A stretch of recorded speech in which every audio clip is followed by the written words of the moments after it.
And now KHOU 11 exclusive. The American Red Cross fighting a PR storm while responding to the aftermath of Hurricane Harvey. The organization says false rumors take away from its true mission. Jason Miles is live from the Houston Red Cross headquarters with a story you'll see only on KHOU 11 News. Jason?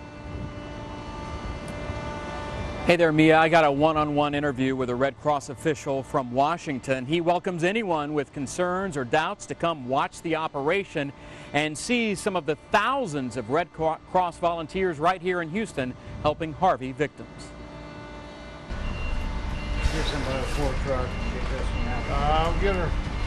These men we watched loading up water are among some 3,400 American Red Cross volunteers on the ground in the Houston area. These are people that uproot from Maine and California and decide, I want to go help the Texan people. Jono Anzalone is the Red Cross's deputy coordinating officer for this disaster. We're talking about comparing this to events like Katrina and Hurricane Sandy, and it's beyond what we consider a complex disaster. The Red Cross has met criticism while meeting the needs of flood victims, much of it with anecdotal origins not based in fact, according to Anzalone. It detracts from the mission itself.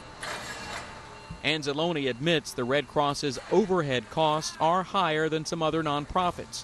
One charity watchdog group puts it at 11%. Anzalone says it's 9%.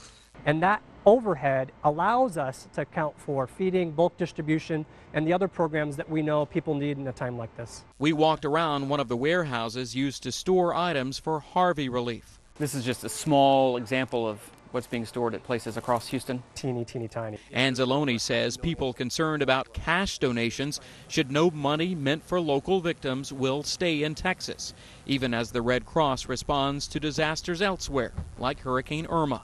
We created a designation for Texas flood relief, Texas storm relief, so we're guaranteeing that those dollars are going to be spent here providing humanitarian assistance in Texas. Just last night, the Red Cross rolled out a massive financial assistance program that's already put $15 million real dollars into the hands of qualifying victims. They still need to apply for FEMA assistance. Whatever we're able to do gets them jump-started on that recovery path, because we know it's going to be a long road. A road on which this 136-year-old organization is committed to sharing. Should people feel confident if they donate to the Red Cross that their money is being used wisely? Absolutely. And I asked Anzalone about reports that volunteers were staying at upscale hotels like the St. Regis here in Houston. He says it's true, but they get a big discount and 3 or 4 volunteers stay in the same room. Now, if you want to know more about that immediate financial assistance that is available now as a result of an operation instituted last night, you can find a link on our homepage, khou.com, but keep in mind it's getting a lot of attention today, and the site has been down at times during the day. Standing for Houston, Jason Miles, KHOU 11 News.